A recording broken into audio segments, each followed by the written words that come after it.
अस्सलाम वालेकुम बच्चों, क्या हाल है? कैसे हैं आप लोग? सॉरी यार, मेरा माइक ऑन नहीं था। तो जो है, आए सर, इब्तिदा करते हैं आज की क्लास की। और जो है, आज की क्लास की इब्तिदा करते हैं। और इब्तिदा करते हुए हम क्या करेंगे सर? इब्तिदा करते हुए सबसे पहले ब्रीफ अपना इंट्रोडक्शन दे दूं। मैंने बहुत सारी बातें कर ली, लेकिन माइक ऑन करना भूल गया था। सही है सर, सुनिएगा सर। ब्रीफ इंट्रोडक्शन है मेरा।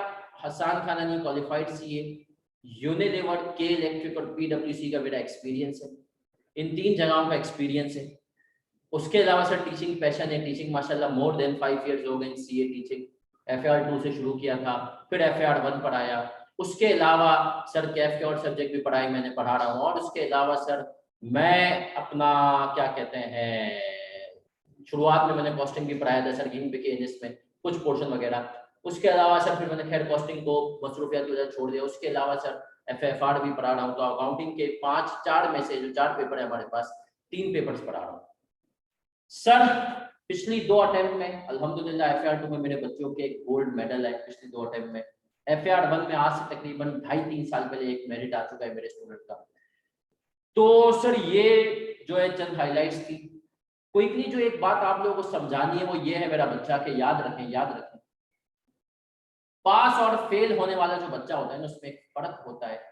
फर्क ये होता है कि सर पास होने वाला बच्चा जो है, शायद वो पहले फेलियर से गुजर चुका था। अगर फेलियर से नहीं भी गुजरा होता, उसने दूसरों के फेलियर से सबक सीख लिया होता है कि कैसे फेल नहीं होगा। पिछली अटेम्प्ट में मेरे पास 3-4 बच्चे ऐसे थे जो कि सर आए मेरे पास पिछले अटेम्प्ट में इसी तरीके से, सर के पेपर फेल हो गया, नहीं निकल रहा, क्या करे, XYZ। और उनको सिर्फ थोड़ा सा मैंने पुश किया, उनको स्ट्रेटेजी सिखाई कि यार देखो सीए पे फेल कैसे नहीं होगा। और यकीन माने, उनके इस दफा किसी ने 4 पेपर दिए, किसी ने 3 दिए, किसी ने 2 दिए। जिसने जितने दिए वो पास हो गए। उससे पहले उनके 2-2 अटेम्प्ट से 3-3 अटेम्प्ट से लेफ्ट आ रहे। तो सर फर्क क्या होता है पास और फेल होने वाले बच्चे में? पास और फेल होने वाले बच्चे में फर्क ये होता है कि सर पास होने वाले बच्चे को पता होता है कि फेल कैसे नहीं होना, और फेल होने वाले बच्चे को नहीं पता होता है कि फेल कैसे नहीं होना। यकीन मानो, मेहनत सब करते हैं। हाँ, कुछ सीरियसनेस का इशू होता है जो मैंने देखा है ऑनलाइन के आने के बाद से बहुत सारे बच्चों के साथ। एक छोटा सा इशू है, और वो इशू ये है कि सर रिकॉर्डेड लेक्चर्स आप इतने संभाल के रखते हैं, देखेंगे देखेंगे और आप नहीं देख पाते। अल्टीमेटली आप चीजों को पेलने लगते हैं और ये मसला होता है। इसी तरीके से कुछ बच्चे अभी शायद फेल होने के बाद ये दोष दे रहे हो एक टॉपिक को कि सर ये टॉपिक मेरा सही नहीं था इसलिए मैं फेल हो गया। अगर तो आपके 45 से अबव मार्क्स हैं और आपका एक टॉपिक अच्छा नहीं था, आप फेल हुए, तो समझ में आता है। लेकिन अगर आपके 45 से बिलो मार्क्स हैं तो सर एक टॉपिक का मसला नहीं, शायद आपका मसला ज्यादा है। और अगर सर किसी के 40 से कम मार्क्स होते तो याद रखो, IK की जब मीटिंग्स होती है तो हम जाते हैं, डिस्कस करते हैं। हमें पता है कि सर अगर 40 से कम मार्क्स है ना आपके, इसका मतलब ये कि आपके कॉन्सेप्चुअल इश्यूज है। भाई 100 में से अगर बच्चा चलो 90 नंबर का पेपर अटेम्प्ट कर रहा है, 40 नंबर नहीं ले सकता, इसका मतलब है कुछ कॉन्सेप्चुअल इश्यूज हैं। सर रियलाइज करें। देखिए कुछ कड़वी बातें होती हैं मेरा चंदा, अगर उनको रियलाइज कर लेना तो बड़ा आसान हो जाएगा हमारे लिए पास होना। चलिए सर अब सुनिएगा, मैं यहाँ पर लिखूंगा कुछ रीजंस ऑफ फेलियर्स और उनको साबित करूंगा किससे? एग्जामिनर कमेंट से। किससे साबित करूंगा? एग्जामिनर कमेंट से। सही है सर। सबसे पहला रीजन, लैक ऑफ कॉन्सेप्ट्स।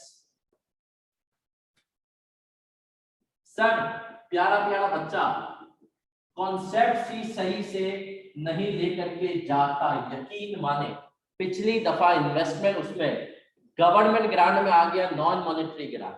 बहुत सारा बच्चा पूरे पाकिस्तान के बच्चे ने मुझसे कहीं राब्ता किया तो बच्चों ने कहा कि सर ये तो सिलेबस में था, मतलब इन सेंस के बच्चे को डाउट था या जो चीज पढ़ी भी नहीं थी कि यार नॉन मॉनेटरी ग्रांट अगर मिलती है उसको क्या करना है, कैसे करना है। सही है सर, क्योंकि क्वेश्चन बैंक पे है कि MCQ है लेकिन सिलेबस में है।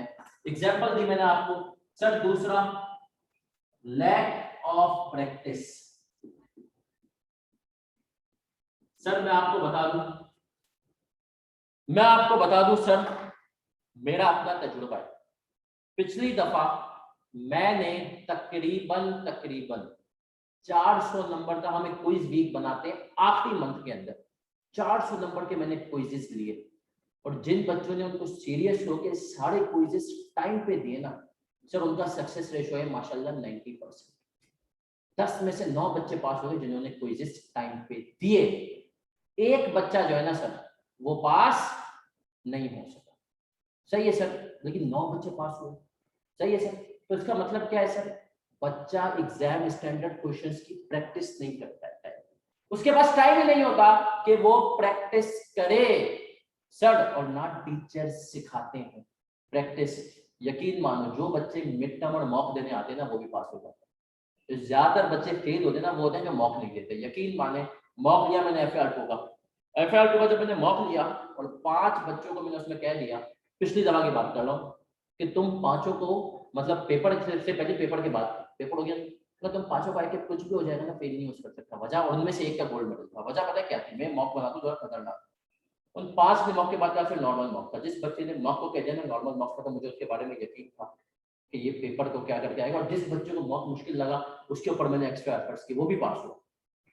सर तो ये चीजें आप देते ही नहीं, आपको लगता है मॉक फजूल है, ये सब चीजें फजूल है, एंड में टाइम नहीं मैनेज में सब कुछ आप अपना कबाड़ा कर लेते हैं, ये नहीं करना।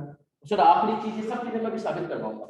आखिरी चीज होती है टाइम एंड प्रेशर मैनेजमेंट। इसके ऊपर मैं तुमसे ज्यादा हम टीचर्स को दोषी कहता हूं, यकीन मानो तुमसे ज्यादा हम टीचर्स जो हैं ये दोषी हैं इसके ऊपर। टाइम एंड प्रेशर मैनेजमेंट तुमसे ज्यादा ये टीचर्स जो हैं वो दोषी हैं। क्यों सर? सर टीचर्स क्लास में हम सिखाते हैं कैसे पढ़ना है, 6 महीने मेहनत करवाते हैं, लेकिन सर जो ये नहीं सिखाते बेटा इम्पेयरमेंट का सवाल है जो तेरे दिमाग में है, तुझे 3 चीजें चाहिए। इन्वेस्टमेंट प्रॉपर्टी अगर फेयर वैल्यू मॉडल पे तो बस उसमें ये 2 चीजें चाहिए। ये चीजें हम नहीं सिखाते, हम प्रेजेंटेशन नहीं सिखाते, हम टेक्निक्स नहीं सिखाते। और यही वजह है, यही कारण है कि तुम जैसा मासूम बच्चा, बहुत सारा बच्चा जो यहाँ पर भी क्लियर है, यहाँ पर भी पेपर है, बहुत सारा बच्चा आता है, और तुम भी कितने सारे होगे जो तुम्हें लगता होगा कि सर पेपर में हम ये चीज सही से नहीं कर पाए। कितने लोग ऐसे हैं, जरा मुझे बताओ, कितने लोग ऐसे हैं जिनको लगता है कि पेपर में सर वो टाइम मैनेज नहीं कर पाए या प्रेशर में आ गए? कितने लोगों को लगता है कि सर पेपर में वो टाइम मैनेज नहीं कर पाए या प्रेशर में आ गए? ईमानदारी से बताओ।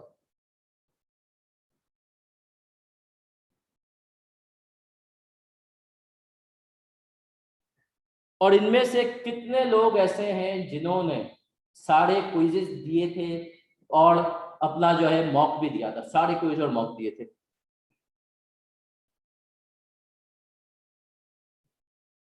जी सर, अगर जो इनकी फर्स्ट अटेम्प्ट में वो भी टेंशन ना ले, उनको भी हम एड्रेस करेंगे। क्विजेस दिए थे बेटा, मॉक दिया था, क्विजेस दिए थे सर।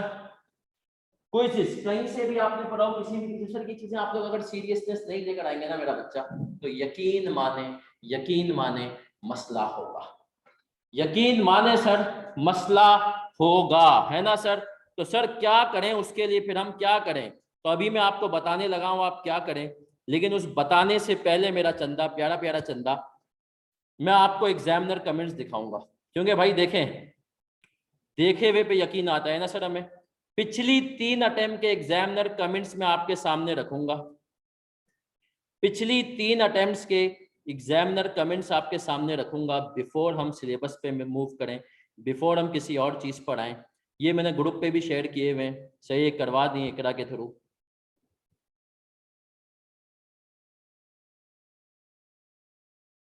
सर ये देखें, सितंबर 20 के एग्जामिनर कमेंट्स इस वक्त स्क्रीन पे आ रहे हैं आपके सामने। कह रहा है an overall passing ratio of 51% is much higher than previous attempt, 39%। सही है भाई।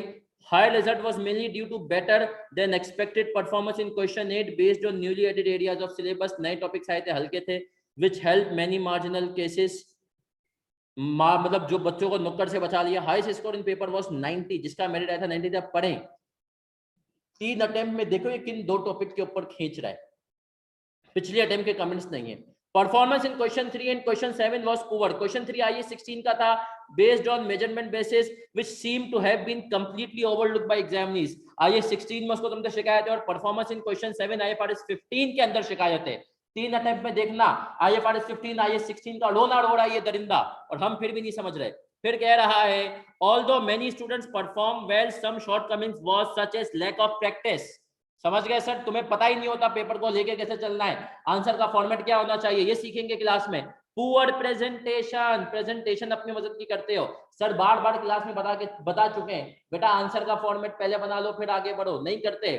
और what commonly noticed as in most scripts, many students seems failing because of technique to approach the answer rather than knowledge in understanding or understanding. क्या कह रहा है, आखिरी line फिर से पढ़ो एक दफा। बहुत सारे बच्चे टेक्निक की वजह से फेल हो रहे हैं, नहीं पता होता पेपर को करना कैसे, 180 मिनट्स कैसे गुजारने हैं। फिर आते हैं सर, फिर क्या कह रहा है, ऑटम 20 भाई, ऑटम 20 में कह रहा है ओवरऑल पासिंग रेशियो जो था वो 31% था, much lower than previous 2 sessions 39%। लो रिजल्ट किस वजह से था, हमने कहा वही था, देखो IAS 16 की बात कर रहा है, सही है सर के जो है क्वेश्चन एंड में, और ओवरऑल बिलो थी। परफॉर्मेंस इन क्वेश्चन 5 और क्वेश्चन 8 वो थी, सही है, पुअर थी। जबकि हमने कहा क्वेश्चन नंबर 7 IFRS 15 के साथ, देखो इसको फिर मसला किसकी तरफ कर रहा है, IFRS 15 को इसने टारगेट किया फिर से, और किसको टारगेट किया है, IAS 16 को। फिर इसने कह दिया 16% examinees were just short of 9 और फ्यूअर मार्क्स, और वो आराम से ले लेते अगर वो सारे सवाल अटेम्प्ट करते। सर ऑटम 19 पे भी आ जाओ, ज्यादा टाइम आपका नहीं लूंगा। हमने कहा इसमें 39% था, इसने कहा 19% बच्चे सिर्फ 9% मार्क्स से थे, और अगर वो ले लेते, अगर वो सारे एरियाज ऑफ सिलेबस कवर करते, मतलब कॉन्सेप्ट पूरा सही होते। सर फिर देखें, performance in question 6 and question 8 was poor. Question 6 IAS 16 का था और क्वेश्चन 8 IFRS 15 का था। फिर कह रहा है although many examinees perform well, some shortcomings such as lack of practice, poor presentation were commonly noted in scripts. Many examinees secured passing marks. फिर आगे देखिए क्या कह रहा है, अगला पैराग्राफ बहुत अच्छा है, जिसको तुम मानते नहीं हो सर कहें तो।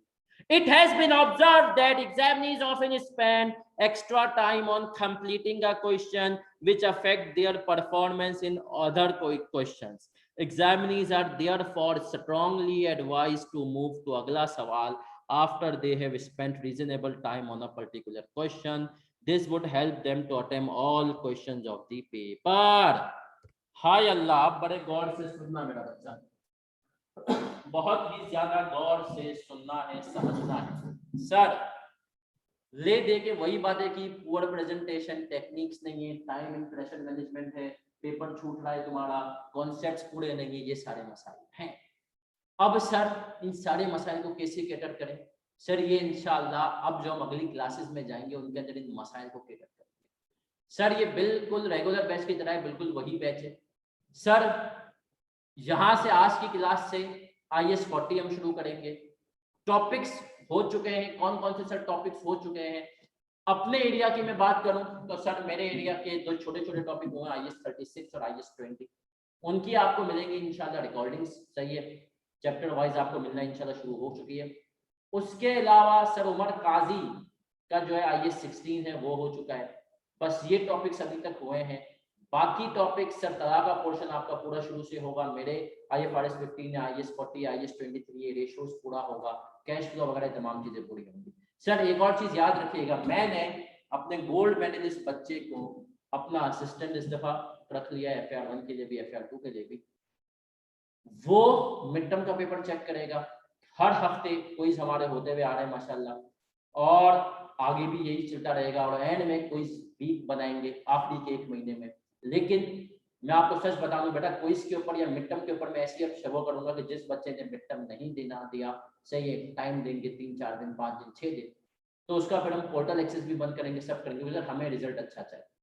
गलतियां आइडेंटिफाई करेंगे, मैं आपको अभी पेपर खोल के बताने वाला हूँ, और जल्दी से बताऊंगा पेपर खोल करके मेरा बच्चा कि तुमने पेपर में क्या गलतियां की, और पिछले अटेम्प्ट का पेपर क्योंकि आप सब तो देके आए, तो सर वो आपको पता चलेगा अभी कि पेपर में आप लोगों ने क्या क्या गलतियां की, क्या क्या गोल खिलाए, है ना सर, क्योंकि गोल तो खिलाने में आप लोग माहिर हैं, है ना सर।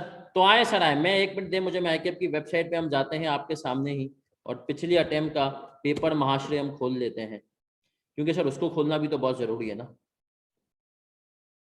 सर कितने लोग ईमानदारी से बताएं तमाम सब्जेक्ट्स के अंदर एग्जामिनर कमेंट्स पढ़ते हैं?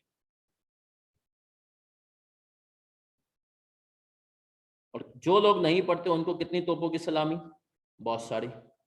मैं आपको बताऊंगा आप क्या गलतियां करते हैं। देखिए हम तो आईकेप के साथ काफी चीजों में इन्वॉल्व होते हैं, तो आईकेप हमें बताता है कि ये शख्स क्या गलतियां करता है।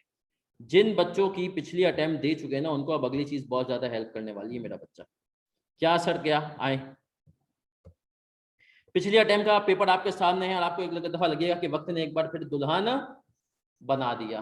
अगर वक्त ने एक बार फिर दुल्हन बनाया तो आए सर, ये देखें सर, उसने एक सवाल दिया क्वेश्चन नंबर 5, क्वेश्चन नंबर 5 का एक सवाल दिया, ये क्वेश्चन नंबर 5 आपको सही है सर? सर क्वेश्चन नंबर 5 में उसने मिसिंग फिगर्स की जगह ए बी सी डी लिखना शुरू कर दिया और मेरा बच्चा, मासूम बच्चा, ये मासूम नजर आ रहा हूं मैं सर, मासूम बच्चा, ये बेचारा घबरा गया। ए क्या है, बी क्या है, उसने मिसिंग फिगर की जगह क्वेश्चन मार्क की जगह ABCD लिख के दे दिया और हम घबरा गए, सर ये क्या होगा, कैसे होगा? सर सबसे बड़ी गलती ये हुई। आए सर आए, फिर क्या हुआ सर? फिर रेशो का सवाल दे दिया, उसने कह दिया बताओ इन ट्रांजैक्शंस की वजह से रेशो इंक्रीज होगा, डिक्रीज होगा या क्या होगा? सही है सर, और इस फॉर्मेट में देना। और सर अब हमने कहा ये फॉर्मेट बनाना था, इंक्रीज डिक्रीज ये लिखना था बस आपने। और बच्चा परेशान, नहीं सर 17 नंबर के लिए इतना सा। ओ भाई फॉर्मेट, थोड़ा सा फॉर्मेट चेंज किया एग्जामिनर ने, हम डर गए। और एक आखिरी गलती बताऊंगा क्वेश्चन नंबर 7 की, फिर मैं मूव करूंगा। सर क्वेश्चन नंबर 7 का पार्ट 1 अगर आप पढ़ेंगे ना, in January 2020 government allotted an industrial plot to CL at a prime location subject to the condition that CL will establish a factory. Sir grant के तौर पे मिल रहा था हमें एसेट। अब आपको अगर याद हो कि ना याद हो, मुझे याद है पूरा पूरा। सर अगर एसेट ग्रांट के तौर पे मिलता है ना IS 20, तो उसकी दो ट्रीटमेंट होती है, या तो आप इसको फेयर वैल्यू पे करेंगे या तो नॉमिनल वैल्यू पे करेंगे। फेयर वैल्यू पे रिकॉर्ड होगा या तो नॉमिनल वैल्यू पे रिकॉर्ड होगा, हम पढ़ेंगे भी इंशाल्लाह। अब सर यहां पर जो है ना, उसने मेंशन कर दिया कि फेयर वैल्यू पे रिकॉर्ड होगा, लेकिन कुछ मासूम बच्चा, कुछ मासूम परिंदा बच्चा क्या किया उसने गलती, कुछ मासूम बच्चे ने, उसने ये बात पढ़ी नहीं। देखो आखिरी लाइन में कह रहा है accounting policy of CL is to carry land and building at fair value wherever permitted by IFRS। इसने कहा IFRS में जहां जहां इजाजत है हम किस पे रखते हैं, फेयर वैल्यू पे। लेकिन हमारा कुछ मासूम परिंदा बच्चा, मासूम बच्चा जो है वो इस चीज को समझ नहीं सका, वो इस चीज को समझ नहीं सका। सही है सर, उसने चीज पढ़ी नहीं। ये मुझे कैसे पता चला? मैं रेगुलर के अंदर ये सवाल करवा रहा था, बच्चों को मैंने सवाल खुद करने के लिए दिया और यकीन माने ज्यादातर बच्चों ने जब रीजन लिखा तो दोनों आप रिक्वायरमेंट सही से नहीं पढ़ रहे। जिन बच्चों ने मुझसे पढ़ा हुआ है पहले, उनको पता है मैं लर्निंग आउटकम लिखवाता हूँ कि रीड रिक्वायरमेंट केयरफुल। तुम सवाल ही सही से नहीं पढ़ते हो, तुम्हें पता ही नहीं होता है। तो सर ये गलतियां हैं, एग्जामिनर कमेंट्स क्लास में करेंगे। यकीन मानो कोई भी चीज ऐसी नहीं होगी जो हम छोड़, और इस दफा मैंने कहा ना सर कोई इसके ऊपर बहुत ज्यादा स्ट्रिक्टनेस होगी, कोई इसके ऊपर इस दफा बहुत ज्यादा स्ट्रिक्टनेस होगी। अगर आपने कोई चीज नहीं दिया आपका पोर्टल का एक्सेस बंद हो जाएगा। सही है सर, और मसाइल हो जाएंगे आपको क्लासेस देने से, क्योंकि सर कोई चीज बहुत जरूरी है। यकीन माने जो बच्चा सबसे ज्यादा फेल हो रहा है ना, वो time and pressure management. Paper तुम्हारा छूटता है, तुम्हें नहीं पता होता तुम गलतियां क्या करते हो। और सर एक और चीज भी मैं करूंगा, अभी से कह रहा हूं, मैं एक और चीज भी करूंगा। सिस्टम के अंदर हम एक रिपोर्टिंग मैकेनिज्म बना रहे हैं, हमें पता चलता रहे कि कौन सा लेक्चर कौन सा बच्चा देख रहा है, कि कब देख रहा है, नहीं देख रहा। सर ऐसा आईडी जिसके ऊपर कोई लेक्चर देखा ही नहीं जा रहा होगा, उस आईडी को भी हम जो है बोलेंगे भाई तू, ताकि वो बच्चा जब भी खोले तो उसके बाद हम आगे उसकी खिंचाई करेगा सर। उस बच्चे को वार्निंग दी जाएगी कि लेक्चर, क्योंकि सर देखो तुम रिकॉर्डिंग लेक्चर जो है ना जमा कर देते हो और एंड में टॉपिक छोड़ के जाते हो, टॉपिक छोड़ के जाते हो। रेशोस छोड़ दिया बच्चे ने, 17 नंबर का सवाल और हल्का तरीन सवाल आया सर, हल्का तरीन सवाल। तो सर यकीन माने रिकॉर्ड चीज sir, study text, MCQs, question bank, past paper, CA Sri Lanka, CA South Africa, इन दोनों के सवाल मैं बहुत कराता हूँ। उसके अलावा ACCA के, ICAW के, ये सब क्लास में करेंगे। तू खाली क्लासें पूरी ले लिया और क्विजेस दे दे, मेरी गारंटी इंशाल्लाह पास हो गए। लेकिन सर ये काम भी हमसे कहाँ हो पाएंगे, है ना सर। चले सर, अब एक दफा ग्रेड तो आप सबको पता ही है, लेकिन कुछ मेरे अजीम बच्चे होते हैं जो ग्रेड नहीं देखते, उनके के लिए मैं ग्रेड को भी सामने कर देता हूं। सर एक ग्रेड होती है, और ये बात भी अगर आपको अभी तक नहीं पता है तो सर आपको चाहिए कि आप अफसोस करें अपने ऊपर, मेरा बच्चा। क्यों सर? कोई मसला नहीं सर, अभी पता चल जाएगी। प्रोफिशिएंसी लेवल और टेस्टिंग लेवल कितने लोगों को पता है क्या चीज होती है? जल्दी बताएं। प्रोफिशिएंसी लेवल और टेस्टिंग लेवल पता है? पता है? निदा बेटा थोड़ा सा कंट्रोल। चले सर, प्रोफिशिएंसी लेवल और टेस्टिंग लेवल सर बताएं भाई कितने लोग, अच्छा कितने लोगों को पता है कि प्रोफिशिएंसी लेवल, ईमानदारी से बता दें कितने लोगों को नहीं पता प्रोफिशिएंसी लेवल क्या होता है? नहीं पता, ईमानदारी से बता दें, टेंशन लिए बगैर, शर्माए बगैर। आपका नाम नहीं लिया जाएगा यहाँ पे, लेकिन बता दें सर। देखें पहले तो पता प्रोफिशिएंसी लेवल क्या होता है और टेस्टिंग लेवल क्या होता है, जल्दी बताएं। कोई ऐसा है जिसको नहीं पता हो?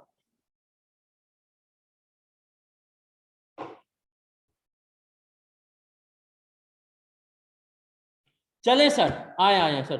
हमने कहा कुछ लोगों को सर अब नहीं पता, शर्माए। देखिए शर्माना नहीं होता है, कुछ भी समझ में नहीं आया ना सर से पूछो। तो भाई सर प्रोफिशिएंसी लेवल मतलब होता है कि तुम्हें किस लेवल की तैयारी करके आनी है। सर प्रोफिशिएंसी लेवल जो होता है ना हमारे पास, उसके 3 लेवल जो होते हैं, कौन कौन से? 1, 2 और 3। सर 1 का मतलब होता है बेसिक्स पढ़ के आओ, 2 का मतलब होता है चीते बन के आओ, मैं अपनी जबान में कहता हूं, और 3 का मतलब होता है वैशी बन के आओ। कॉन्सेप्ट्स के अंदर 1 का मतलब होता है कि सिर्फ बेसिक कर लो काफी है, 2 का मतलब होता है नहीं नहीं नहीं, नहीं बेसिक काफी नहीं है, चीते बन के आओ। तीसरा क्या होता है? वैशी, चीते से भी ऊपर लेवल के बन के आओ। अब आपके लिए गुड न्यूज है कि सर 3 का कोई सवाल नहीं है, कोई भी टॉपिक आपके सिलेबस में 3 का नहीं है प्रोफिशिएंसी लेवल का। और बैड न्यूज है 1 का भी नहीं है, सारे टॉपिक्स में वो आपको क्या बना रहे हैं? चीता। टेस्टिंग लेवल क्या होता है सर? टेस्टिंग भी 3 लेवल है सर, कौन कौन से? 1, 2, 3। टेस्टिंग लेवल 1 का मतलब क्या है?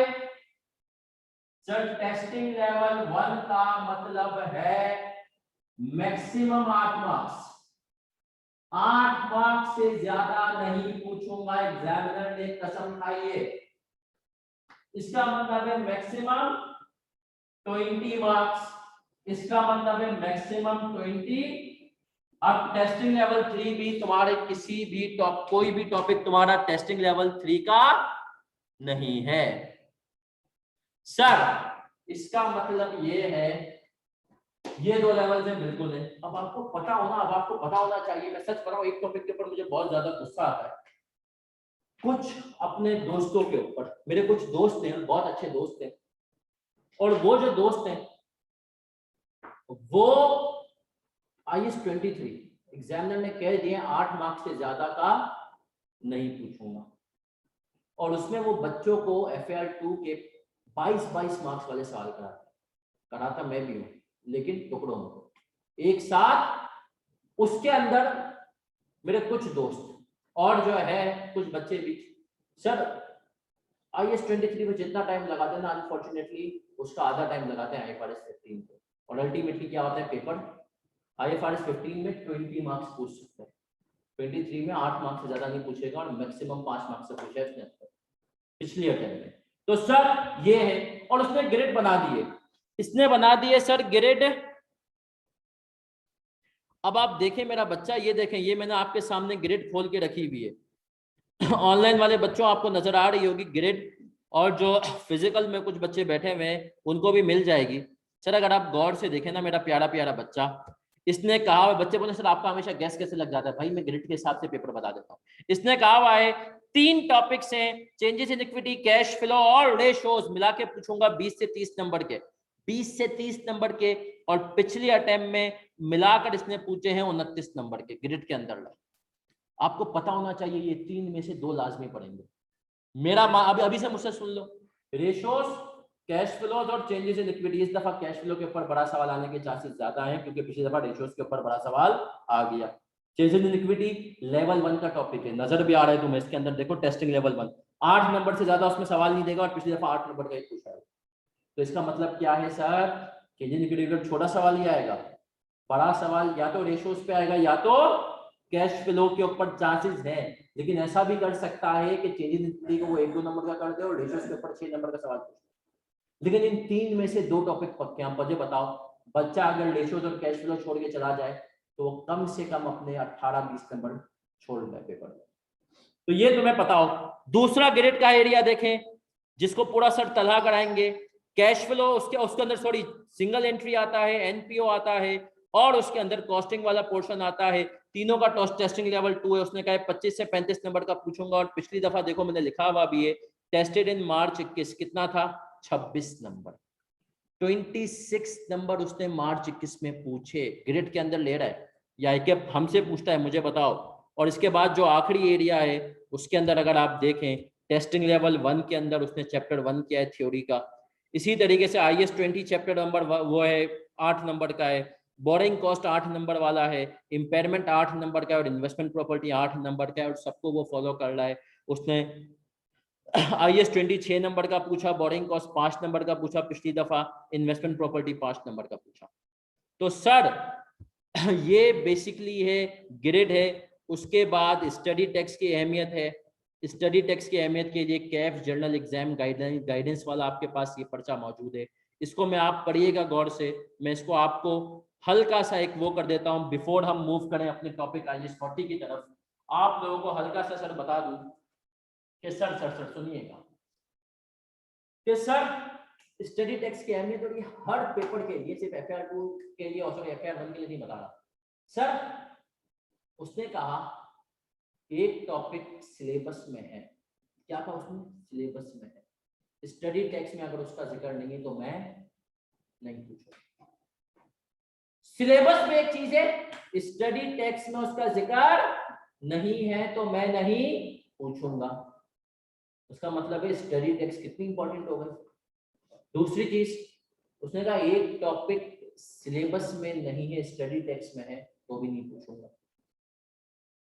सिलेबस में नहीं है, स्टडी टेक्स्ट में है तो भी नहीं पूछूंगा। सर ये कैसे हो सकता है? तो मैं हमेशा बताता हूँ सर ये ऐसे होता है कि वो तुम्हारे लिए मैंने IFRS 15 ICAP के लिए अल्हम्दुलिल्लाह लिखा है, लेकिन ICAP यूजुअली तुम लोगों के लिए नहीं लिखवाता, टीचर से या किसी से भी, वो CA फाइनल के लिए लिखवाता है IFRS 15 उनके भी कोर्स में, वहां से कॉपी पेस्ट कर देता है यहाँ की स्टडी टेक्स्ट में। सर फिर और बताएं आगे, और बताता हूं सर। तीसरी चीज है कि अगर एक टॉपिक सिलेबस में स्टडी टेक्स्ट में उसके ऊपर सिर्फ एक लाइन दी मैंने तो भी मैं पूछ सकता हूँ। उसने कहा एक टॉपिक सिलेबस में है, स्टडी टेक्स्ट में एक लाइन गिवन है, लेकिन स्टडी टेक्स्ट के अंदर जो क्वेश्चन है वो बड़ा खतरनाक गिवन है, उसने कहा खतरनाक लेवल का। तो स्टडी टेक्स्ट की ये इंपॉर्टेंट है। मेन पॉइंट क्या है, अगर एक टॉपिक सिलेबस में स्टडी टेक्स्ट में नहीं है, उसने कहा मैं नहीं पूछूंगा। क्या कहा, मैं नहीं पूछूंगा। तो तुम्हें बाज मर्तबा टीचर जज्बात में बहुत ज्यादा एक्स्ट्रा चीजें भी पढ़ा देते हैं। आपको देखना है स्टडी टेक्स्ट में है भी कि नहीं है, स्टडी टेक्स्ट क्लास में स्किम करवाते हैं। सही है सर। आए फिर हमारी अप्रोच क्या होगी सर, जैसे कि मैंने बताया जो है हम डिफरेंट चीजों को लेकर के चलेंगे, साथ सारे सवालात की इंशाल्लाह प्रैक्टिस क्लास में करेंगे, सब कुछ करेंगे, क्विज़ेस होंगे। और क्विज़ेस मैंने जैसे कहा कि जो गोल्ड मेडलिस्ट बच्चे हैं उनको इंशाल्लाह अब मैं अपना असिस्टेंट के तौर पे ग्रुप में 1-2 दिन में इंट्रोड्यूस करवाऊंगा, और वो जो बच्चे हैं इंशाल्लाह वो गोल्ड मेडलिस्ट जो बच्चे हैं वो आपको गाइड करेंगे कि भाई क्या चीज कैसे हुई। सही है सर। किस तरीके से आपको लेकर के चलना है क्विज़ेस की। हाँ क्विज़ेस एक बात मैं शुरू से बड़ी क्लियर रखूंगा सर, आपका मिड टर्म इंशाल्लाह चेक करके देंगे आपको। सही है, मिड टर्म चेक करके देंगे, कुछ क्विज़ेस चेक करके देंगे, सारे क्विज़ेस चेक करके नहीं दिए जाएंगे, मार्किंग स्कीम आपको मिल जाएगी। जैसे कि आईकेएप की होती है ना मार्किंग स्कीम के, भाई इस चीज के निकालने के इतने मार्क्स, इस चीज के निकालने के इतने मार्क्स।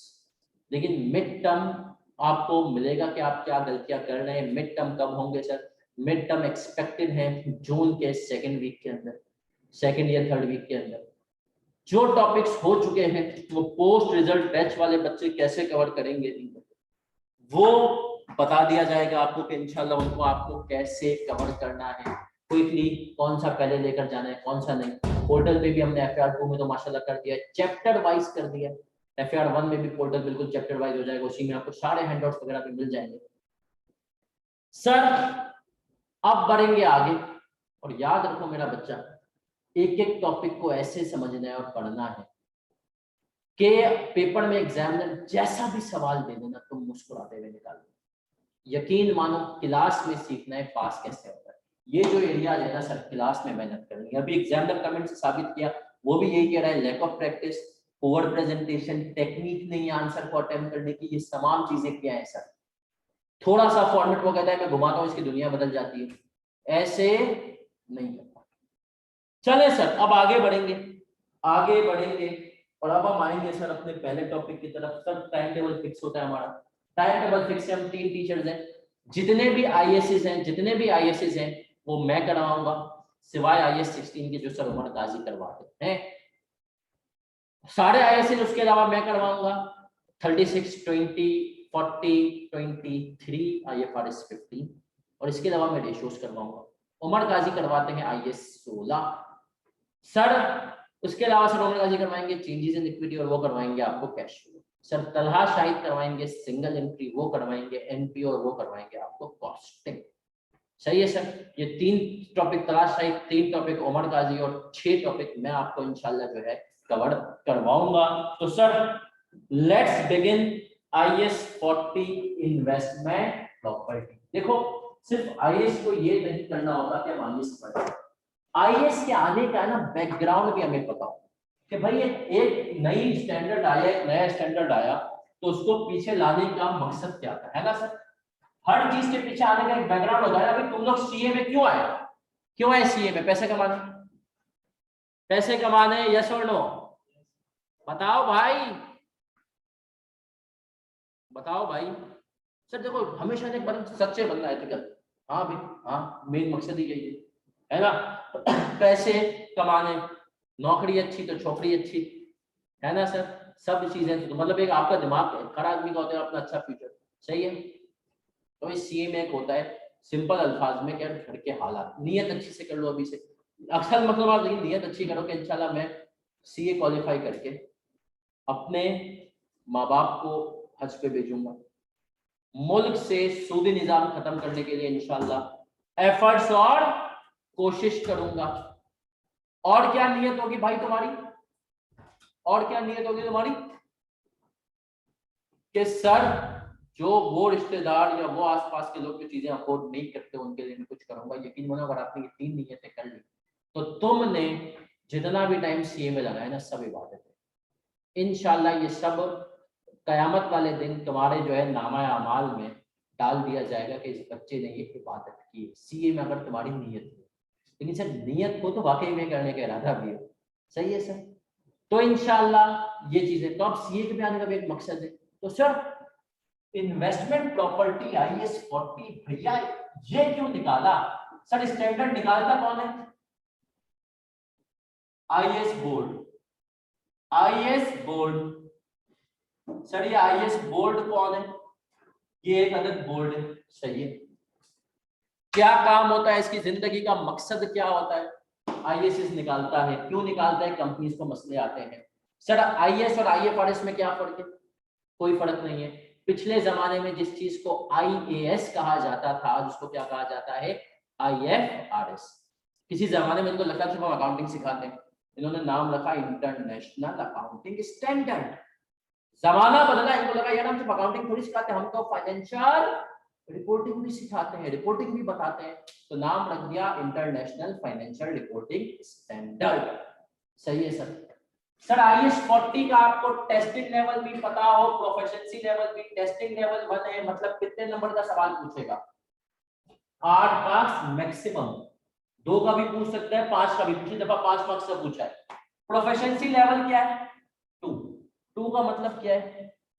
चीते बन के आना है। यकीन मानो एफएफआर में भी तुम ये टॉपिक पढ़ोगे, पढ़ाता हूं मैं एफएफआर में भी अल्हम्दुलिल्लाह, यहाँ पर भी जो एफएफआर में ना उसका 80% यहाँ पर भी है। तो कुछ टॉपिक है एफएफआर में, एफआरएस 15 अगर 100% है ना तो यहाँ पे होगा 50%, लेकिन ये 80% है वहां पर। सही है, यहाँ पर इतना इंपॉर्टेंट टॉपिक है। तो सर सबसे पहले हम इसमें क्या पढ़ने वाले हैं? ऑब्जेक्टिव। फिर क्या पढ़ेंगे? स्कोप। फिर क्या पढ़ेंगे? Initial measurement. IS 16 का मैं इसको कहता हूं छोटा भाई है। कौन सा भाई है? लाडला बच्चा है ना सर। छोटा अक्षर क्या होता है घर में?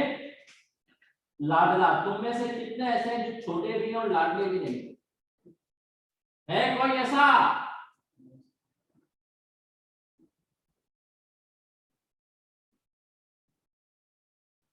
है कोई ऐसा? ये मेरे साथ साथ कॉपी भी करते जाए। Transfer to and from investment property. Disclosure. Sir याद रखें इसके अब तक डिस्क्लोजर भी नहीं पूछे हैं, पूछ सकते हैं एग्जामिनर भैया। एक और चीज सर जो कि मुझे लगता है कि FAR 2 में बड़ी हेल्प की, इंशाल्लाह FAR 1 में भी बहुत जल्द करने वाली है, वो ये है कि मैं बच्चों को क्लास में लिखाता रहता हूँ कि ये चीज अब तक नहीं पूछी, अब तक नहीं पूछी उसने, उसके ऊपर सवाल है, आ जाएगा और आ जाता है। सही है सर। तो इसमें मुझे पता है कौन कौन सी चीजें हर टॉपिक में पता है उसने नहीं पूछी, तो इंशाल्लाह जब वो पूछेगा तो आप अच्छे से कर सकते हैं। माशाल्लाह बहुत सारे बच्चों ने लाइन से कहा है कि सर मैं छोटा भी हूं और लाडला भी नहीं हूं। माशाल्लाह माशाल्लाह, मतलब शर्म आनी चाहिए वैसे आपको इस बात पे। एक तो आप छोटे, ऊपर से लाडले भी नहीं है।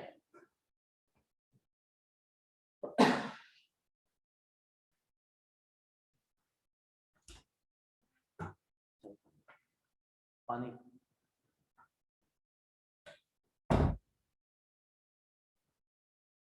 माशाल्लाह। एक आदमी कह रहा है सर मेरी कोई इज्जत नहीं घर पे, बाहर है घर से। चले सर आ जाए इंशाल्लाह, एक दफा सीए कर लें फिर देखें घर क्या मोहल्ला खानदान सब इज्जत करेगा। सही है सर। घर वाले शायद फिर भी ना करें, क्योंकि सर घर वाले आपके साथ सबसे सिंसियर होते हैं। आपकी कमाई से घर वालों को कोई फर्क नहीं पड़ता है। सही है सर। वो माँ बाप भाई बहन सबसे सिंसियर है, सबसे कोई मुश्किल होगी वो आपके साथ हो।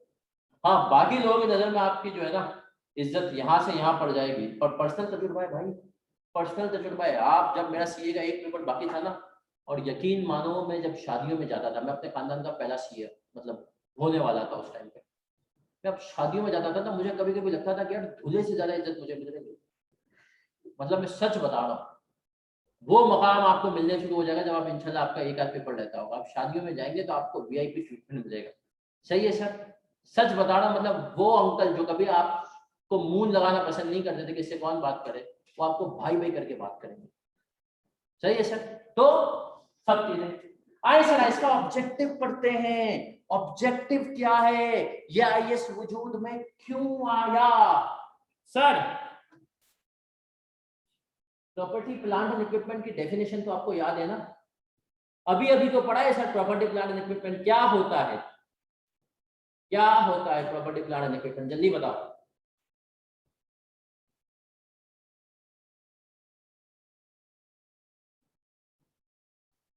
जल्दी बताओ।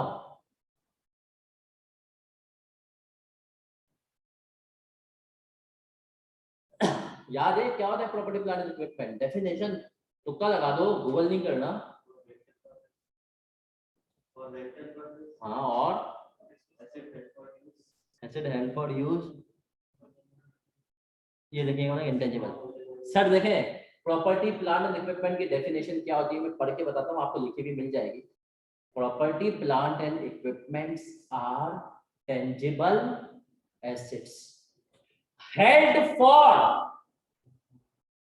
any of the following purposes and are expected to give benefits for more than one accounting period.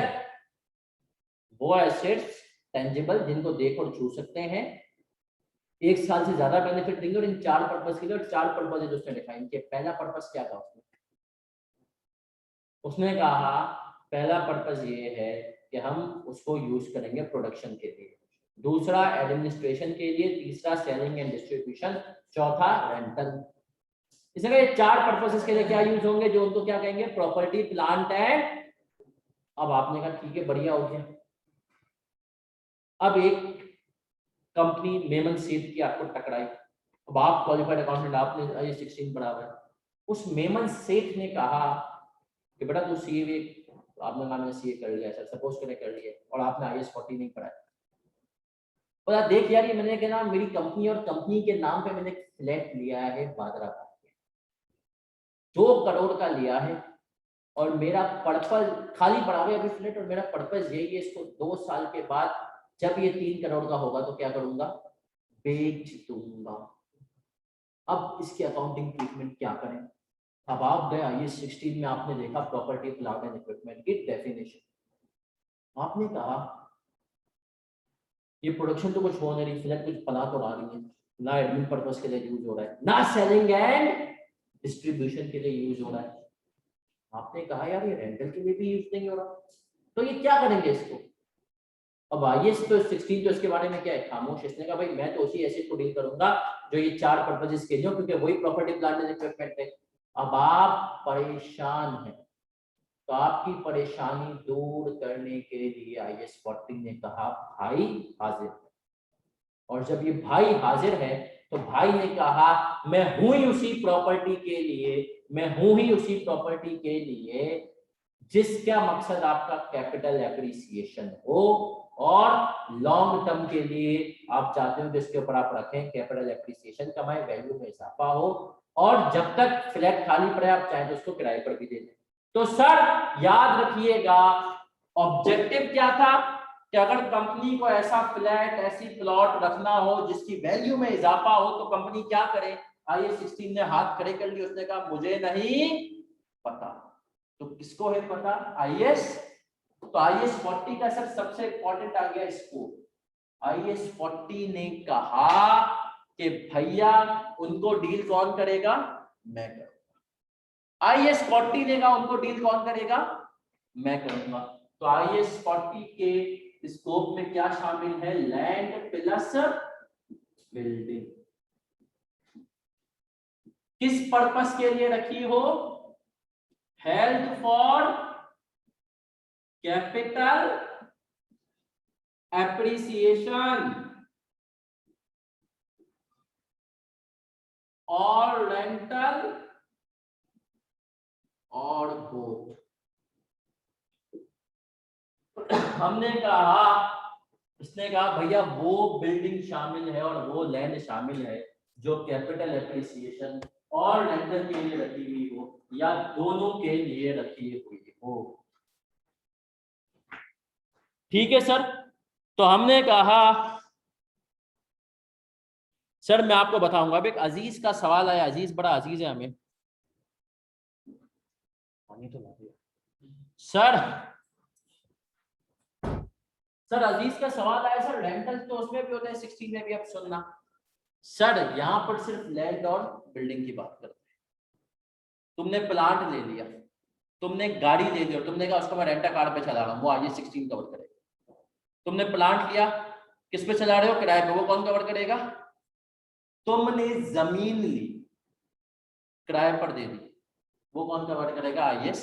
तो आपसे याद रखना, हर वो लैंड और बिल्डिंग जिसको लेते वक्त तुम्हारा मकसद या तुम्हारी नीयत क्या हो कि मैं इसके ऊपर कैपिटल एप्रिसिएशन कमाऊंगा, और जब तक फ्लैट की वैल्यू बढ़ नहीं जाती खाली क्यों रखो भाई, किराए पर दे देता हूं उसको, तब तक मैं क्या करूंगा, किराए पर दे दूंगा। तो आपने कहा वो लैंड और बिल्डिंग जो कि तुम्हारी नीयत हो कि तुम या तो उसकी वैल्यू में इजाफा हो तो उससे कमाओ, या तुम उससे किराया कमाओ लंबे अरसे के लिए, तो वो किस में डाल दो, IAS 40 में। आर वी क्लियर, क्रिस्टल वाले। लेकिन हमने कहा सर ये इतना आसान नहीं है, ये इतना आसान, इसका जो स्कोप है ना वो बड़ा टेक्निकल है। अब आपकी इस रिवीजन के लिए मैं समरी शो करूंगा, वो समरी आपको मिलेगी भी। और सर उस समरी के अंदर क्या होगा, ये जो बच्चे यहाँ पर बैठे हुए अगर वो चाहें तो वो ऊपर जाके इकरा से ले भी सकते हैं, बाकी भी आप लोग जब चाहें KNS बच्चों विजिट करें, आप इकरा से समरी ले भी सकते हैं। उसने ग्रुप में तो खैर डाल ही दी है इकरा ने, IS 40 कंप्लीट डॉक्यूमेंट के नाम से। उस समरी से हम पढ़ेंगे इसका स्कोप, और इसका स्कोप बहुत इंपॉर्टेंट है, याद रखिएगा मेरा बच्चा, किसी भी IAS का स्कोप जो है ना वो बहुत ही ज्यादा इंपॉर्टेंट होगा।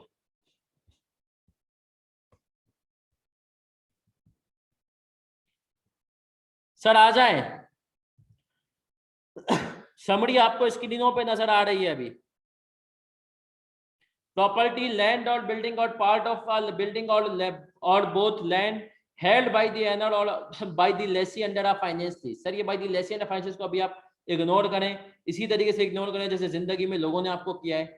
टू अर्न रेंटल्स और फॉर कैपिटल एप्रिसिएशन और बोथ। अब सर जो स्कोप के इंक्लूड्स और एक्सक्लूड्स है ना, इनको आपने बड़े अच्छे से पढ़ लेना है, बड़े ही अच्छे से पढ़ना है, समझना है, एग्जाम्पल्स के साथ पढ़ेंगे।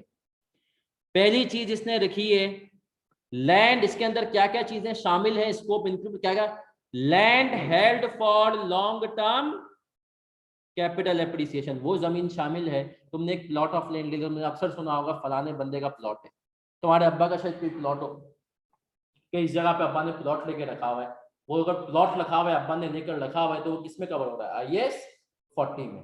अगर कंपनी, IAS किसके ऊपर अप्लाई होता है, कंपनी पे, अगर कंपनी प्लॉट लेके रखेगी तो उसके ऊपर क्या अप्लाई हो जाएगा, IAS 40। सही है, तो आपने प्लॉट लेके रख दिया कैपिटल एप्रिसिएशन के लिए, land held for indeterminate future use. Sir indeterminate future use, इस पॉइंट को सब अपने पास नोट करें, land held for indeterminate future use, इसका मतलब क्या है भैया, जल्दी बताओ क्या मतलब है।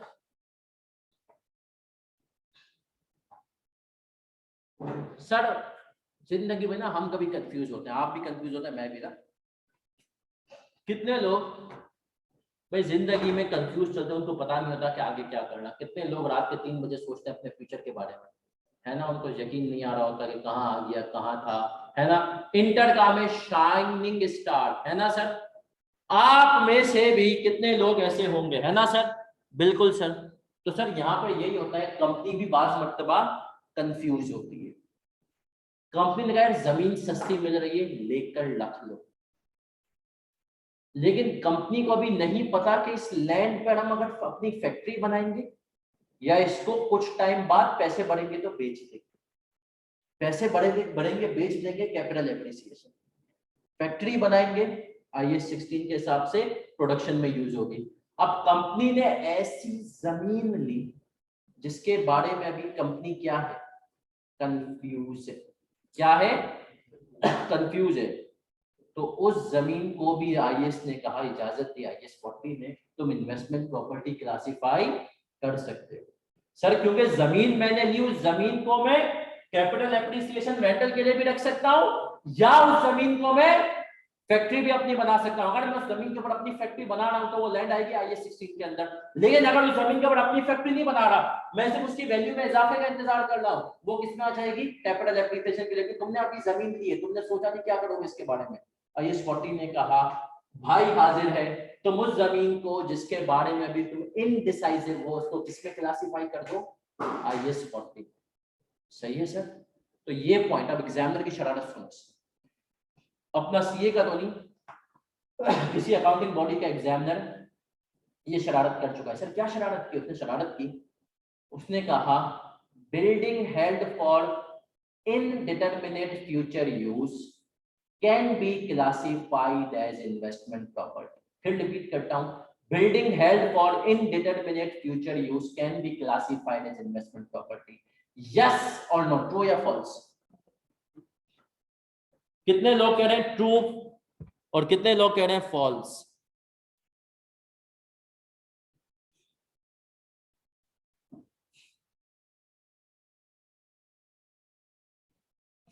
सर जो लोग कह रहे हैं ट्रू, उनके घरों पे एग्जामिनर आएगा और 2 दिन रुक के जाएगा, उनके साथ 2 दिन बिताएगा। और उनको कॉन्सेप्ट समझाएगा। भाई मैंने अभी बताया लैंड के बारे में, ये है बिल्डिंग के बारे में, लैंड के बारे में अगर आप इनडिसाइसिव हो तो उसको आप इन्वेस्टमेंट प्रॉपर्टी क्लासिफाई कर सकते हो। बिल्डिंग के बारे में इनडिसाइसिव हो तो इसने आईएस 14 का चलो भाई कटो, आईएस 16 में डालो। तो हमने कहा सर यहाँ पर क्या आएगी, लैंड। तो याद रखो एग्जामिनर क्या करता है, लैंड के बारे में लॉ मौजूद है, ट्रू एंड फॉल्स किसका दे दिया, बिल्डिंग का। और वो बच्चे जिनको पता था लैंड लैंड लैंड, लेकिन वो लैंड को भूल गए, उन्होंने बिल्डिंग में भी ट्रू कह दिया। तो सर ये तो मैं सिखा रहा हूं कि आंखें, कान, नाक, गला जो है सब जो है उनको सर खोलकर सही से हर्षो हवास में पढ़ो। सर इंक्लूड्स में तीसरी चीज क्या है, building leased out under an operating lease. हमने कहा इसके अंदर वो बिल्डिंग भी शामिल है जो आप ऑपरेटिंग लीज पर दे दो। ऑपरेटिंग लीज का मतलब क्या है, जैसे किराए पर दे दो। ऑपरेटिंग लीज के ऊपर चाहो तो लिख भी दो किराया। ऑपरेटिंग लीज का मतलब है किराया, रेंट पे दे दो।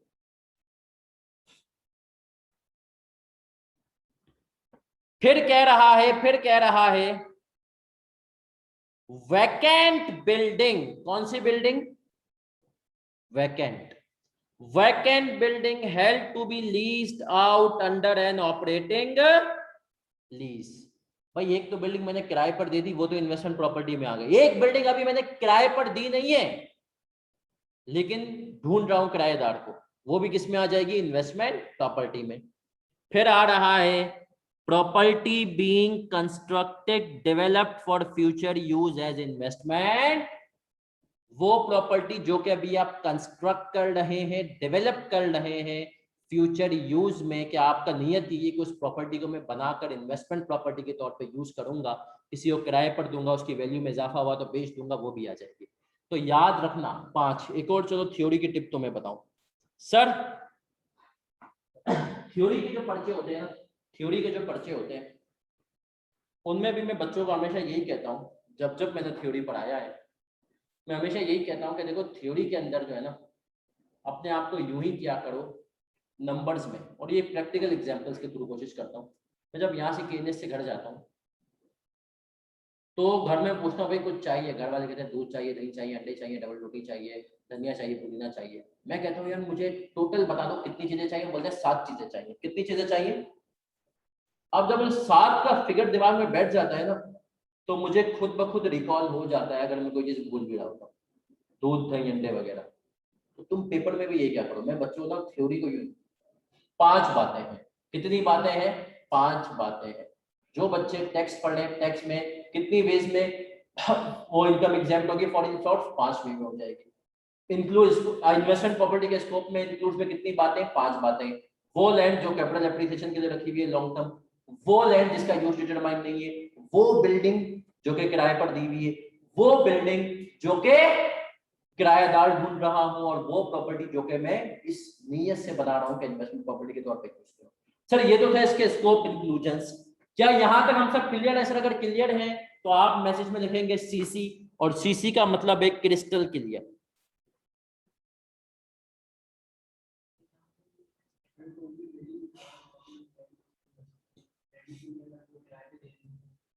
वो तो आ ही जाएगी, लेकिन देखो इंक्लूड्स का मतलब होता है कि इन चीजों को इजाफी, नॉर्मल तो हर वो लैंड और बिल्डिंग शामिल है जो कि किराए पर दी और कैपिटल एप्रिसिएशन के लिए, लेकिन इंक्लूड्स का मतलब है इनके ऊपर ज्यादा फोकस करो। आए सर अब एक्सक्लूड्स पे आता हूं। उस्मान क्या मसला है, फौरन पूछते हैं। नहीं बेटा इंक्लूड्स में अच्छा सुने, कुछ बच्चे परेशान हैं कि सर ये इंक्लूड्स में तो 5 बातें हैं, तो वो बिल्डिंग जो कि कैपिटल एप्रिसिएशन की होगी वो नहीं आएगी। नहीं नहीं नहीं सर। सर देखें इंक्लूड्स के अंदर मतलब होता है नॉर्मल तो हर वो लैंड और बिल्डिंग आएगी जो कैपिटल एप्रिसिएशन और लॉन्ग टर्म रेंटल के लिए हो, लेकिन इंक्लूड्स का मतलब है कि इसके अंदर ये चीजें मैं स्पेसिफिकली लिख रहा हूं ताकि किसी को इनमें शक ना, तो वो बिल्डिंग जो कैपिटल एप्रिसिएशन के लिए वो भी आएगी, ये शक ना हो। जैसे ऐसा ही बात है भाई, मैं अगर तुम्हें बताऊं, मैं तुम्हें डेफिनेशन पढ़ा रहा हूं पागल, तुम्हें पता होगा सर लॉ के अंदर, लॉ हो गया टैक्स के अंदर इंक्लूसिव डेफिनेशन होती है, एक्सक्लूसिव ना। तो मैंने पागल का मतलब होता है पागल इंक्लूड्स, पागल includes one who supports people's party. तो पागल का मतलब वहां पर डिक्शनरी मीनिंग, नॉर्मल मीनिंग भी शामिल है और जो पीपल्स पार्टी को सपोर्ट करते हैं वो भी शामिल है। तो यहाँ पर भी जो इंक्लूड्स है ना, इसका मतलब है ये तो शामिल ही है, इनके अलावा कुछ चीजों के ऊपर एक्स्ट्रा फोकस मैंने स्पेसिफिकली बता दिया। ठीक है सर, तो वो जो 5 चीजें ना ये इसने स्पेसिफिकली बता दी कि इनके बारे में किसी शक में नहीं रहना कि ऐसी लैंड जिसको तुमने किराए पर नहीं दिया हुआ, खाली प्लॉट ऑफ लैंड है, वो भी शामिल। सही है सर? वो ऐसी लैंड जिसका तुमने अभी सोचा ही नहीं, वो भी शामिल है। तो आए सर आए, फिर और आगे बढ़ूंगा। सर अगली चीज में कह रहा है एक्सक्लूड्स में आते हैं। किस में आते हैं? एक्सक्लूड्स। बहुत इंपॉर्टेंट है और आज की क्लास शायद हम एक्सक्लूड करते करते समझते समझते ही खत्म करें। क्या कह रहा है sir? excludes property held for use in the production or supply of goods or services or for admin purpose। जिसने कहा इसके अंदर वो प्रॉपर्टी नहीं आएगी जो कि IAS 16 कवर कर रहा है, वो प्रॉपर्टी नहीं आएगी जो कि IAS 16 कवर। अगर तुमने एक बिल्डिंग अपने यूज के लिए, बिल्डिंग ऑफिस यूज के लिए बनाई है तो वो इसके अंदर नहीं आएगी। Are we clear? सर अगली चीज, property held for sale in the ordinary course of business or in the process of construction development for such sale। Sir अगर हम प्रॉपर्टी टाइकोन की बात करें, प्रॉपर्टी बिजनेस की बात करें, तो मेरा बच्चा आपके दिमाग में कौन आता है जल्दी बताएं? मलिक रियाज हुसैन साहब। सर आप मलिक रियाज है, एक लफ्ज, आप कौन है? मलिक। आपने कहा ये बैरिया टाउन है और ये मैं बना रहा हूँ बैरिया टाउन के अंदर फ्लैट्स पे फ्लैट्स, सही है, हाउसेस, बंगलो, सब कुछ बना रहा हूँ। तो क्या मलिक रियाज हुसैन जो है वो कहें भाई मैं इसको इन्वेस्टमेंट प्रॉपर्टी क्लासिफाई कर सकता हूँ? आप कहेंगे नहीं। मलिक रियाज साहब IAS 40 ने कह दिया कि अगर आप प्रॉपर्टी आपके पास है, रखी हुई है और आपका बिजनेस ही यही है कि आप प्रॉपर्टी लेते हैं, बनाते हैं, बेच देते हैं, या प्रॉपर्टी खरीदते हैं, बेच देते हैं, या आपका ऑर्डिनरी बिजनेस है, तो नहीं। देखो इन्वेस्टमेंट प्रॉपर्टी के नाम से क्या लग रहा है कि यार मैंने इन्वेस्टमेंट पर्पस के लिए लिए। तुम्हारे अब्बा ने अगर कहीं प्लॉट ले तो तुम्हारे अब्बा से प्लॉट लेके बेचते, यही काम नहीं करते होंगे, उनका सोल यही नहीं होगा। वो तो उन्होंने कहीं इन्वेस्टमेंट के लिए लिया ना, तो कंपनी भी इन्वेस्टमेंट प्रॉपर्टी उसको कहेगी कि भाई जो लीज, अगर कंपनी ने कहा हमारा काम ही यही है, और कुछ काम ही नहीं करता, सब कुछ बंद कर देता है। अब जैसे एग्जांपल देता हूँ, एक कंपनी है, प्रैक्टिकल एग्जांपल, जावेदान कॉर्पोरेशन। जावेदान कॉर्पोरेशन ये पहले थी जावेदान सीमेंट। मेरा दोस्त वहां पर मैनेजर फाइनेंस है माशाल्लाह।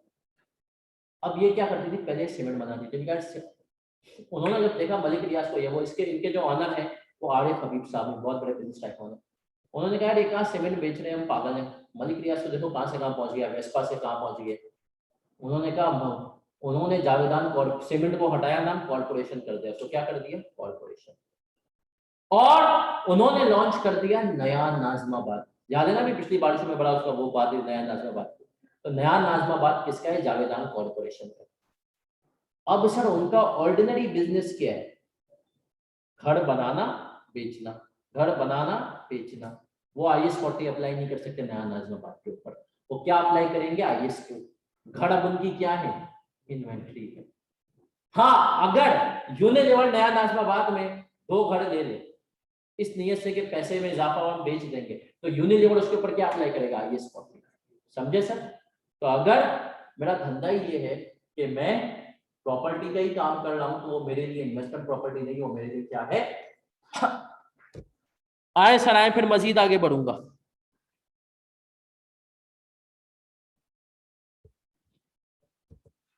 सर बच्चे कह रहे हैं तेज हवा चल रही है। आए सर आए, प्रॉपर्टी बीइंग कंस्ट्रक्टेड और developed on behalf of third parties. Sir आपने किसी का, अब आप हैं बशीर भाई कॉन्ट्रैक्टर। आप कौन है? बशीर भाई कॉन्ट्रैक्टर। यूनिलीवर ने आपको पकड़ा, बोला यार ये जमीन है हमारे पास, यहाँ पे तुम घर बना दो।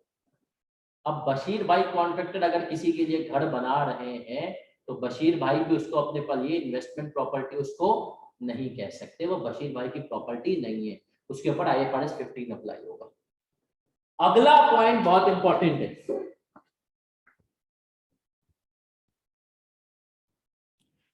जी मेरा बच्चा, हर क्लास की रिकॉर्डिंग अवेलेबल होगी, हर क्लास की रिकॉर्डिंग अवेलेबल होगी, सब चीजें होंगी।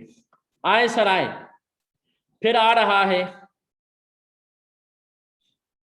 Honour occupied property. अब ये बड़े बड़े गौर से सुनना, बड़े ही गौर से सुनना। अगला पॉइंट, इसके ऊपर दुनिया भर में सवालात हो चुके हैं। सर मैंने यूनिलीवर में तकरीबन 2 साल काम किया। कितने साल काम किया? फिर छोड़ दी मैंने यूनिलीवर। सर क्यों छोड़ी? बस यही, टीचिंग की मोहब्बत, आपकी मोहब्बत, टीचिंग की मोहब्बत। सही है सर।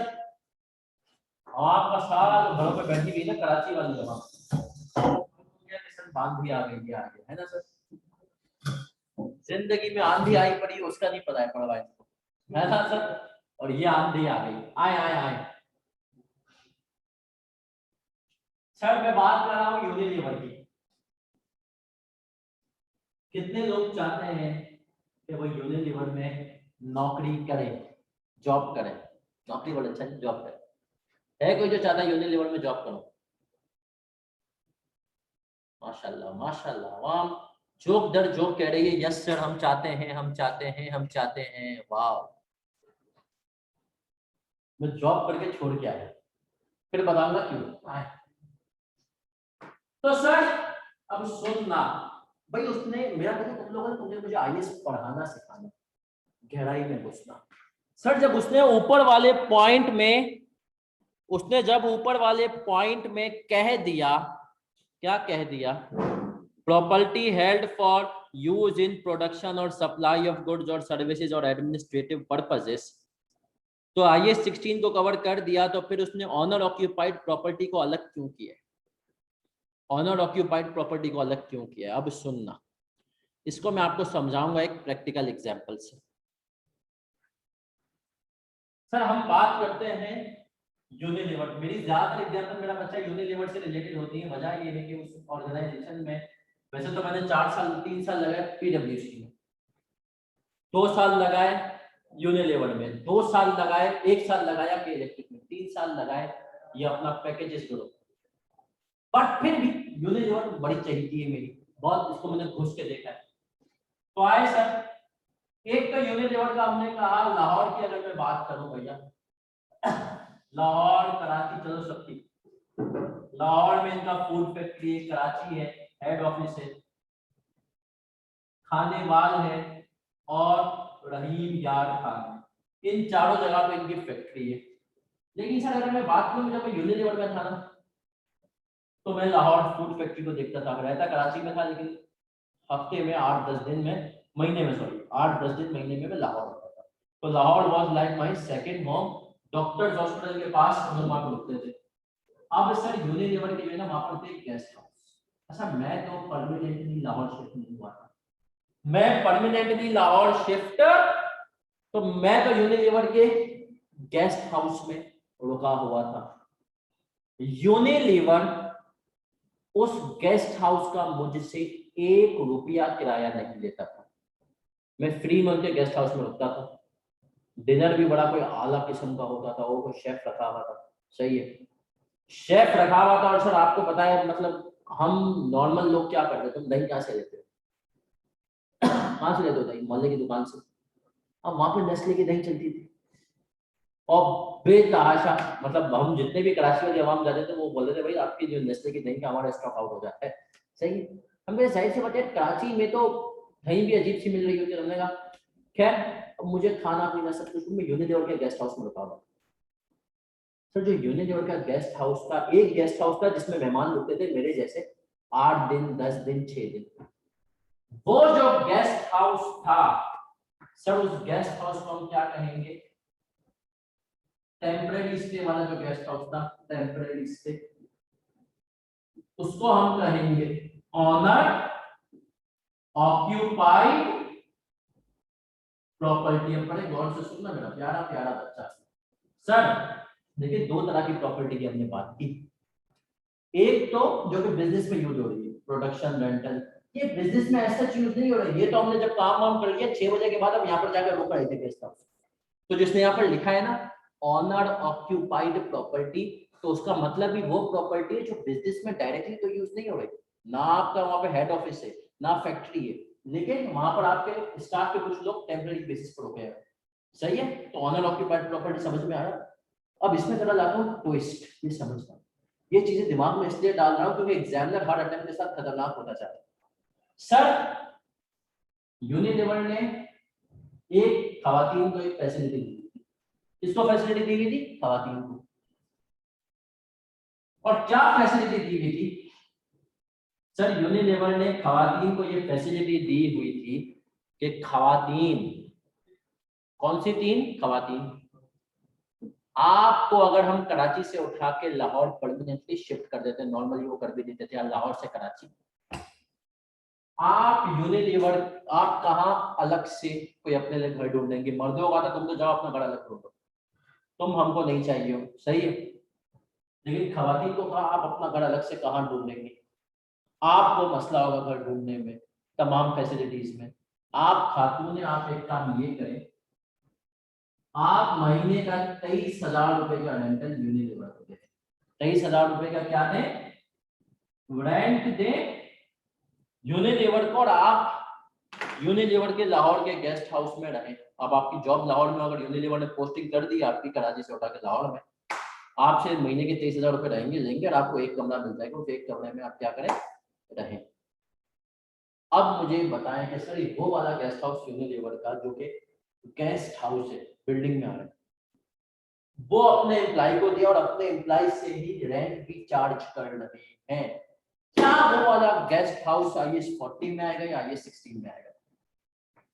ये टेक्निकल चीज ले आया हूं मैं, लेकिन पेपर में एग्जामिनर पूछ सकता है, हर पहलू को देखना है सर।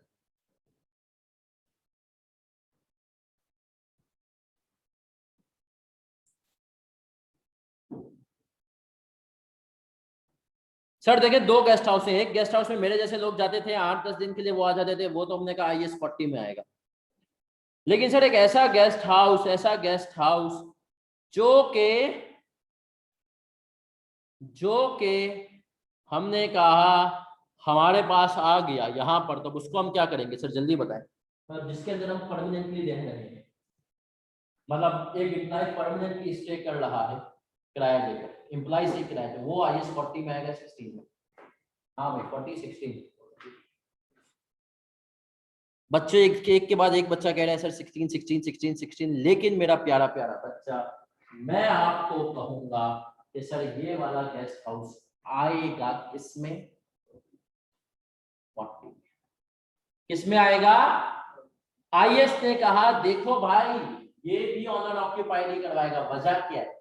वजह ये है कि भैया तुम अपने एम्प्लॉय से बेशक किराया चार्ज कर रहे हो, लेकिन अगर तुम एम्प्लॉय को लाहौर पोस्ट नहीं करते तो वो तुम्हारे गेस्ट हाउस में आता भी नहीं, सॉरी मैं सर ये वाला गेस्ट हाउस भी सर 16 में आएगा। ऑनर ऑक्यूपाइड वाला, ये जो परमानेंट स्टे वाला गेस्ट हाउस है, ये भी 16 में आएगा। 40 में ऑनर ऑक्यूपाइड प्रॉपर्टी नहीं आएगी। ऑनर ऑक्यूपाइड का मतलब ही यही है कि अगर एम्प्लॉय है, इसके पीछे वजह ये है कि इसने कहा कि अगर तुम अपने एम्प्लॉय को चार्ज कर रहे हो पैसे, तो एम्प्लॉय बेचारा तुम्हें मजबूरी में ही पैसे दे रहा है कि तुमने उसकी पोस्टिंग कर दी। अगर तुम उसकी पोस्टिंग वहां पर नहीं करते तो शायद लोग तुम्हारे गेस्ट हाउस में आके रहते भी नहीं। तो याद रखें सर, ऑनर ऑक्यूपाइड जो प्रॉपर्टी है, चाहे अपने एम्प्लॉय को विद रेंट गिवन हो या विदाउट रेंट, दोनों हमेशा किसमें आएगी? 16 में। तो अपने पास सर एक नोट लिख लें, ये पॉइंट अब तक टेस्ट नहीं हुआ, बच्चों को पता भी नहीं होता, पेपर में आ सकते हैं। अपने पास एक नोट लिखें, property occupied by employ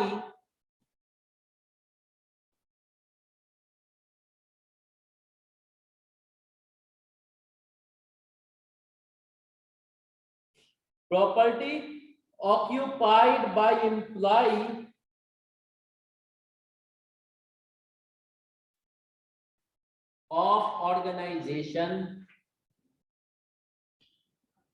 property occupied by employee of organization either with rent or without rent, either with rent or without rent, will be classified as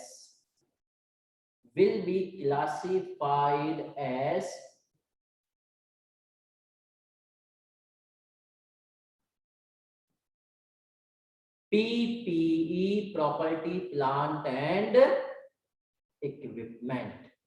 PPE, property, plant and equipment.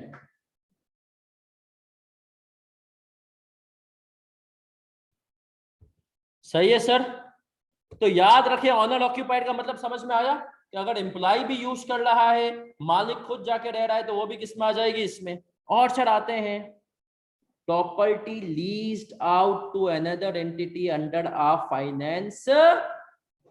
Sir finance lease क्या होती है, FAR 2 में इंशाल्लाह पढ़ेंगे, risk and reward transfer हो जाए।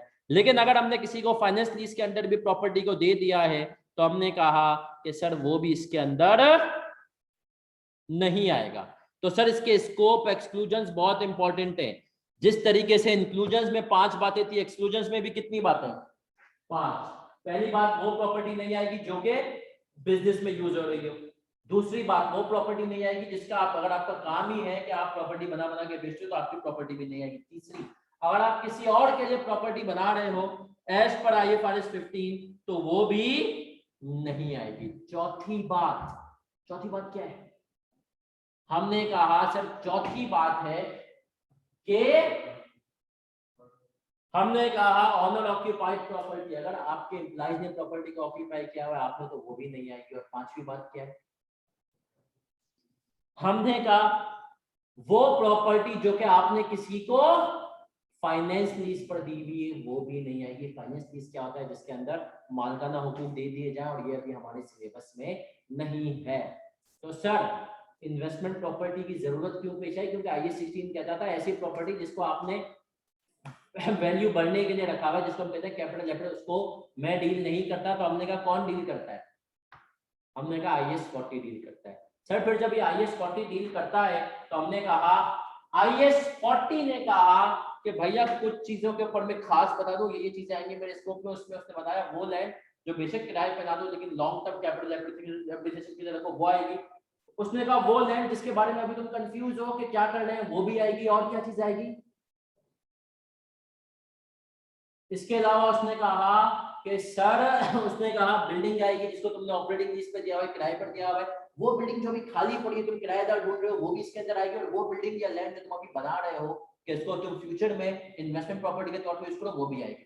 5 चीजें नहीं आएगी। कौन सी 5 चीजें नहीं आएंगी, हमने कहा वो प्रॉपर्टी जो कि बिजनेस में यूज हो रही है, वो प्रॉपर्टी जो कि हमने कहा कि हम ऑर्डिनरी कोर्स ऑफ बिजनेस में बेचते हैं, और हमने कहा सर वो प्रोडक्ट जो किसी और के लिए बना रहे हैं, और ऑनर ऑक्यूपाइड नहीं आएगी, और फाइनेंस लीज वाली नहीं आएगी। सर स्कोप और ये चीजें आ गई। अब हमने कहा देखिए सर आगे बढ़ेंगे, स्कोप हमने आज पढ़ा है, इनिशियल मेजरमेंट और सब्सिक्वेंट। इनिशियल मेजरमेंट क्या होती है, जल्दी बताओ, इनिशियल मेजरमेंट क्या होती है, व्हाट इज इनिशियल मेजरमेंट। शुरू में कैसे मेजर करोगे, IAS 16 पढ़ा हुआ है ना सर हमने, IA में भी पढ़ा हुआ है। तो आए सर, नहीं भी पढ़ा हुआ तो कोई मसला नहीं है सर, कि शुरू में कैसे मेजर करेंगे, सब्सिक्वेंट मेजरमेंट आगे जाके कैसे मेजर करेंगे। सर आज की क्लास 5 बजे तक, 5:30 तक, 5 तक है। तो सर आज की क्लास को 5 बजे तक है ना सर, 5:30 तक तो नहीं है। तो सर फिर हमने कहा इनिशियल मेजरमेंट और सब्सिक्वेंट में टाइम लगेगा, और अभी कुछ आंधी भी हो रही है और बच्चे भी, आंधी वाकई में आई है, बारिश हो रही है ऑनलाइन वाले बच्चों, हम तो इधर ये बंद, हाँ आंधी हो रही है, बारिश तो नहीं हुई ना। चले सर, तो हमने कहा आज की क्लास को मेरा बच्चा हम यहीं तक रखते हैं। हम मिलेंगे इंशाल्लाह कल हमारी होगी इंशाल्लाह क्लास कितने बजे, 2 बजे। टाइम टेबल फिक्स होगा, हफ्ते में 4 दिन क्लास होगी, एक वक्त में 2 टीचर आपके सामने होंगे, मैं और सर तला इनिशियली होंगे, सर उमर गाजी फिर आएंगे बाद में। सही है सर, सर तला सिंगल एंट्री लेकर चलेंगे, मैं आपको इन्वेस्टमेंट प्रॉपर्टी, इसके बाद हो सकता है कि बीच में एक हफ्ते के लिए मैं ना हूँ, सर उमर गाजी आ जाए, फिर या फिर तला जाए। तो एक वक्त में हम, वैसे तो 3 टीचर कोर्स पढ़ा रहे हैं, पर हम एक वक्त में 2 टीचर होते हैं जो कि आपको क्लासें लेकर चल रहे हैं। सर आज की क्लास यहीं तक, हम मिलेंगे इंशाल्लाह कल 2 बजे, आगे बढ़ाएंगे इसको। अपना बहुत ज्यादा ख्याल रखिएगा। किसी का कोई भी सवाल हो पेरियड काउंसलिंग से रिलेटेड, खासतौर पे वो बच्चे जो कि पोस्ट रिजल्ट बैच के हैं, तो मुझसे जरूर रब्ता कर सकते हैं। सी यू ऑल टुमारो। अपना बहुत ज्यादा ख्याल रखिएगा। अल्लाह हाफिज। जी सादिया, चलें, ओके मेरा बच्चा, अल्लाह हाफिज। दोनों 16 में